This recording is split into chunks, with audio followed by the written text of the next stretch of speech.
So just like motions, parliamentary committees are also very very important. Like every year, almost every year, one question is asked from it. This is the part one of the parliamentary committees, and I will be finishing the entire lesson in two parts. This is presented by me, Roman Seni.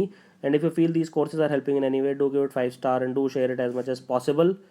So parliamentary committees होती क्या है? Parliamentary committee सबसे पहले तो आपको ये समझना पड़ेगा. So they are eyes, ears and hands of the legislature. Legislature मतलब जो लॉ बनाते हैं. लॉ कौन बनाता है? पार्लियामेंट.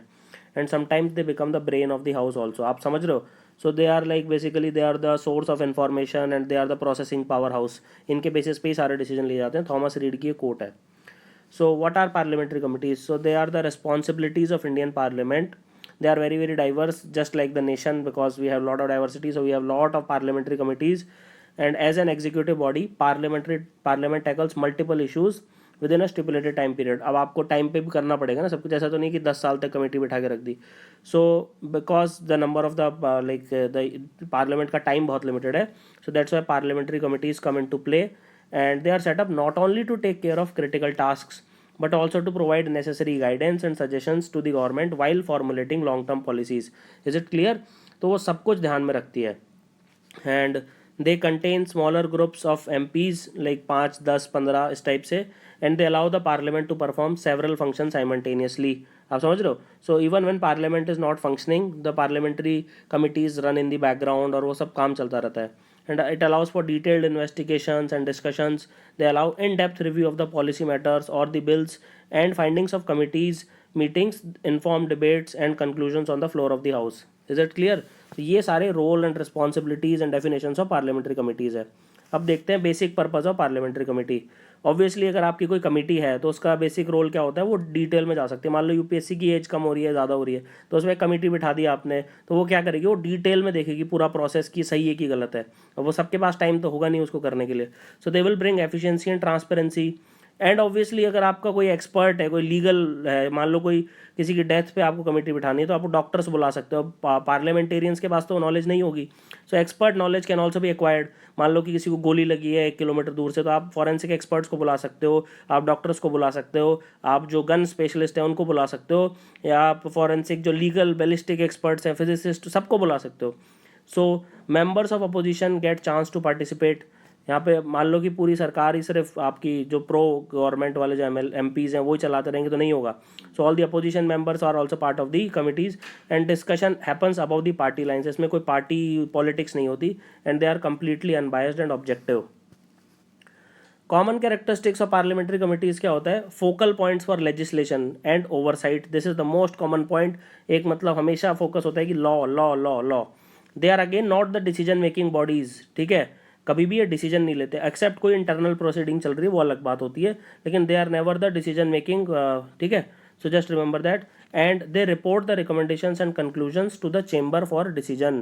तो डिसीजन हमेशा आपका जो अदर बॉडीज होंगी, पार्लियामेंट वगैरह, वो लेता है. Never the parliamentary committee accept in internal proceedings. So what are the types of parliamentary committees? So parliamentary committees are broadly categorized into ad hoc committees, standing committees and other committees. Ad hoc committees का मतलब क्या होता है? Usually on like कुछ issues जो अभी आए. Ad hoc का मतलब ये होता है कि जब भी ज़रूरत पड़े तब. So example select and joint committees, they are on the bills. Standing committees का मतलब होता है कि द बिजनेस एडवाइजरी कमेटी हो गई आपकी, कमेटी ऑन पेटिशंस हो गई, committees of privileges, rules committee, department related standing committees which are called as DRSCs rather, so such as committees on commerce, HRD, home affairs, etc.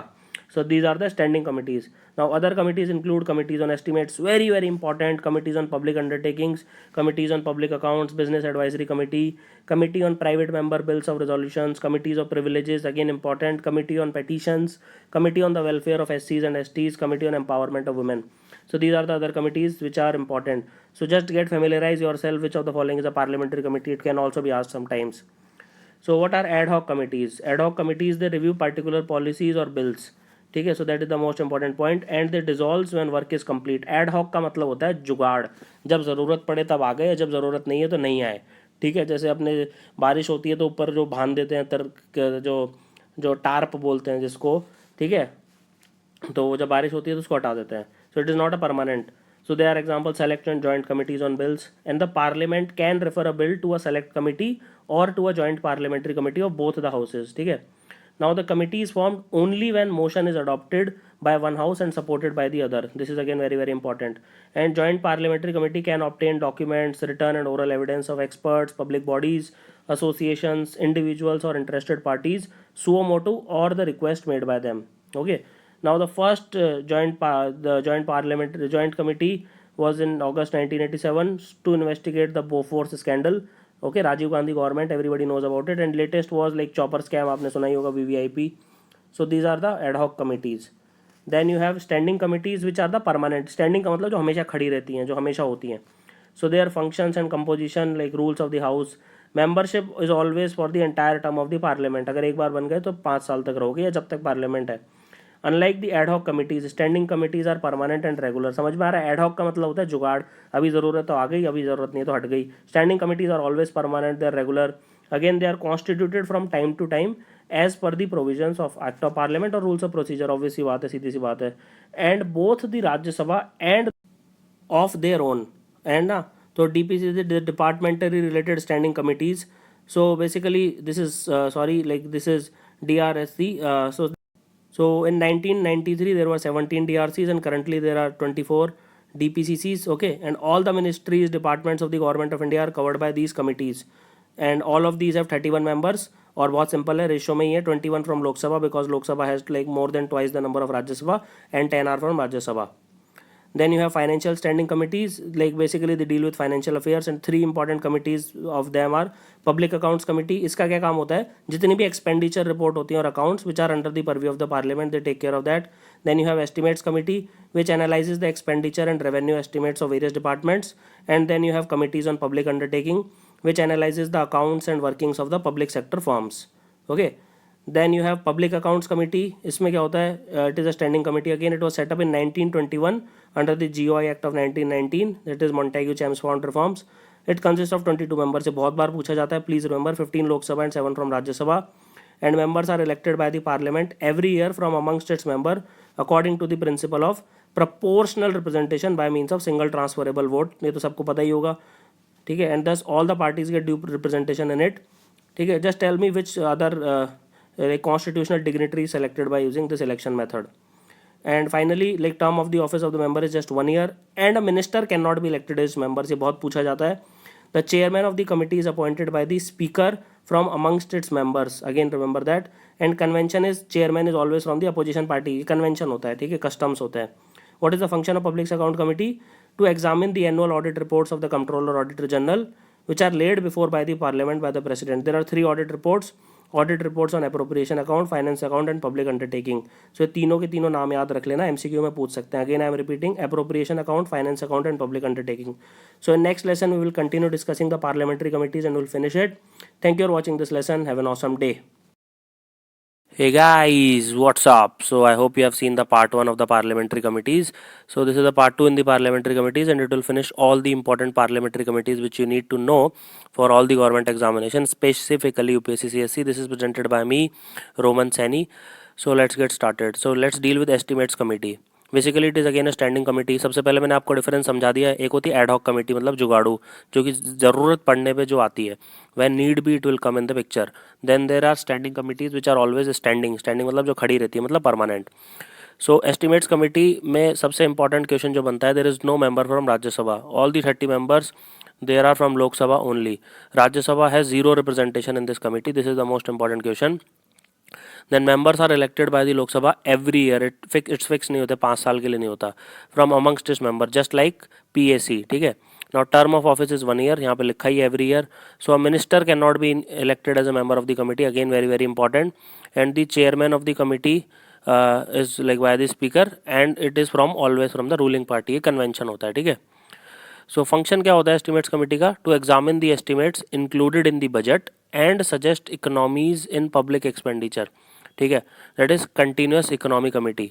और क्या करेंगे, मतलब कि कैसे एक्सपेंड करना है, क्या करना है, उससे रिलेटेड पॉलिसी, कुछ अल्टरनेट सॉल्यूशन है, एफिशिएंसी ला सकते हो, पैसा अच्छे से स्पेंड हुआ कि नहीं, विद इन द लिमिट्स हुआ कि नहीं, पॉलिसीज़ के नॉर्म्स के अकॉर्डिंग हुआ कि नहीं, to suggest the like in which the estimates are to be presented in the parliament, उसका क्या प्रोटोकॉल होना चाहिए. So it examines the estimates and to report what economies, improvement in organizations, efficiencies and administrative reform consistent with the policy underlying the estimates can be affected. It also to suggest alternative policies to bring about efficiency and economy in administration, to examine whether the money is well laid out within the limits of the policy estimates, and to suggest the form in which the estimates are to be presented to parliament. So these are the four things. Then committee on public undertakings, there is basically one standing committee. It has 22 members, 15 are from Lok Sabha and 7 are from Rajya Sabha. And members, amongst its members, okay, so that is, so term is 1 year in this case, and minister again cannot be its members, and chairman is by speaker and amongst its members of Lok Sabha only. ठीक है, this is clear. So it is committee on public undertaking. Again, it is a standing committee. The most important thing which you need to ask is the total membership, that is 15 from Lok Sabha and 7 from Rajya Sabha. Then committee on public undertaking, its functions include examining the reports and accounts of public undertaking. It examines the reports of comptroller and auditor general on public undertaking. अब क्या करेंगे, जितने भी public undertaking होगी उनको examine करेंगे. It will examine whether the affairs of the public undertakings are being managed in accordance with sound business principles and prudent commercial practices. Just remember that कि जितने भी public undertaking में जो काम हो रहा है वो ढंग से हो रहा है कि नहीं हो रहा, and exercise such other functions vested in the Public Accounts Committee and the Estimates Committee in relation to public undertakings. So these are the four major functions of Committee on Public Undertakings. Then you have departmental standing committees. Total there are 24. ठीक है, what would they do? Basically they assist the parliament in debating the budget more efficiently, more effectively, and the main objective is to secure more accountability of the executive to the parliament, particularly financial accountability. Is it clear? तो जितना ज़्यादा आपका executive कौन होते हैं, executive ministers होते हैं, IAS officers होते हैं, ब्यूरोक्रेट्स होते हैं, दे आर ऑल एग्जीक्यूटिव्स. उनकी ज़्यादा अकाउंटेबिलिटी कब आएगी, खासकर financial accountability, when there is committee which debates the budget. Then there are 24 standing committees, है ना, they cover they under their jurisdiction all the ministries, departments of the central government. सारे के सारे डिपार्टमेंट गवर्नमेंट के will be covered here. Again it is important that members of Rajya Sabha are to be nominated by the chairman and members of the Lok Sabha are nominated by the speaker. Ratio usually same रहता है 2:1, that is 21 Lok Sabha and 10 Rajya Sabha, and a minister is not eligible to be nominated. Again ये आपको याद रखना है कि कहाँ minister eligible होते हैं and where the ministers are not eligible to be nominated. Then what are the limitations of departmental standing committees? Obvious question comes in your head कि what are the limitations. Basically they should not consider कि भाई रोज रोज का फालतू के काम नहीं देखते. They do not undertake the matters of day to day administration. They have larger thing to worry about. They have budget at their hand. They have entire nation's expenditure at their hand. मतलब लाख करोड़ रुपए का budget होता है, वो उनका worry करेंगे. They do not like should not consider the matters of day to day administration, and they should not consider the matters which are considered by other parliamentary committees. जो दूसरी पार्लियामेंट्री कमिटीज़ हैं उनको, उनका मतलब there should not be any overlap between the two. And the recommendation of these committees are advisory in nature, okay, just merely advisory, and it is not binding on parliament. ठीक है, just remember that. Now business advisory committee, so it regulates the program and timetable of the house. This is the first point. क्या करेगा कि भाई क्या होना चाहिए, क्या नहीं होना चाहिए, आज ये होना चाहिए, आज वो होना चाहिए, आज मान लो किसी की कॉन्डोलेसेंस है वो होना चाहिए, आज बैरक ओबामा आ रहे हैं तो उनको जॉइंट सेशन देना. Entire programme and time table of the house is decided by them. They allocate time for the transaction of legislative and other business. Basically parliament का मेन काम क्या है, to legislate, to make laws. Obviously उसके लिए अलग से time निकालना पड़ेगा. It is just a Lok Sabha committee and 15 members including the speaker as its chairman. ठीक है, तो आपने देखा होगा काफ़ी सारी कमेटी में स्पीकर इज़ द चेयरमैन, अभी मैंने काफ़ी बता भी चुका हूँ. and in Rajya Sabha it has 11 members, okay, including the chairman as its ex officio chairman. So लोक सभा कमेटी में 15 मेंबर है, राज्य सभा कमेटी में 11 मेंबर है. लोक सभा कमेटी में जो स्पीकर है वो चेयरमैन है और राज्य सभा कमेटी में जो हेड ऑफ द हाउस है that is chairman, is the ex officio chairman. Then you have rules committee, इतनी इंपॉर्टेंट नहीं है फिर भी देख लो. अगेन सेम, लोकसभा में 15 मेंबर है, speaker is the ex officio chairman. यहाँ पे मतलब basically head of the house is the chairman, head of the house in Lok Sabha is speaker, head of the house in Rajya Sabha is chairman. Lok Sabha में total 15 members हैं, राज्यसभा में total 16 members हैं. And matters of procedure and conduct of business in the house, and it recommends necessary amendments or additions to the rules of the house. Basically that is the work of rules committee, just remember that. So Lok Sabha में 15 हैं, राज्यसभा में 16 हैं. क्या करेगी rules, basically जो भी procedure है conduct of business उसके अकॉर्डिंग जो भी रूल्स ऑफ द हाउस में कोई एडिशन अमेंडमेंट हुआ है तो वो रिकमेंड करती है. Finally, there is General Purpose Committee. It considers and advises on matters concerning affairs of the House which do not fall within the jurisdiction of any other parliamentary committee. This is the first point. It consists of the presiding officer, that is Speaker and Chairman, as its ex officio chairman, and Deputy Speaker, that is Deputy Chairman in Rajya Sabha. ठीक है. Then there are members of panel of chairpersons, that is panel of vice chairpersons in case of राज्य सभा, obvious सी बात है. ठीक है. Then like so क्या काम क्या होगा जनरल पर्पस कमेटी का. बेसिकली इतनी सारी पार्लियामेंट्री कमेटी आपने बनाई, लेकिन कुछ ना कुछ तो छूट ही जाता है ना लाइफ में. आप कभी सब कुछ क्लासीफाई नहीं कर सकते, इसलिए एक कैटेगरी होती है जिसको बोलते हैं miscellaneous. That is miscellaneous. Anything which do not fall with in the jurisdiction of any other parliamentary committee will be taken care bye general purpose committee. ये समझ में आ गया? एब्सोल्युटली क्लियर है. Now chairperson of all the DRCs of the house, ठीक है, ये सब उसके वो हैं. ठीक है, इसके मेंबर्स हैं सब, मैंने जो आपको बताया. And leaders of recognised parties. अब रिकॉग्नाइज्ड पार्टीज का जो कॉन्सेप्ट है वो आपको समझना पड़ेगा. वो इलेक्शन कमीशन रिकॉग्नाइज करती है. कुछ रजिस्टर्ड पार्टीज होती हैं, कुछ रिकॉग्नाइज्ड पार्टीज होती हैं, कुछ स्टेट पार्टीज होती हैं, कुछ नेशनल पार्टीज होती हैं. उन सबका क्राइटेरिया होता है, वो इलेक्शन कमीशन डिसाइड करता है. and groups in the house and such other members as nominated by the presiding officer. So these are the members of the general purpose committee. Now बहुत सारी committees हैं, I cannot go in detail, वो unnecessary भी हैं, वो पूछता भी नहीं है कोई. So committee on private member bills and resolutions, committee on government assurance, committee of subordinate legislation, committee on absence of members.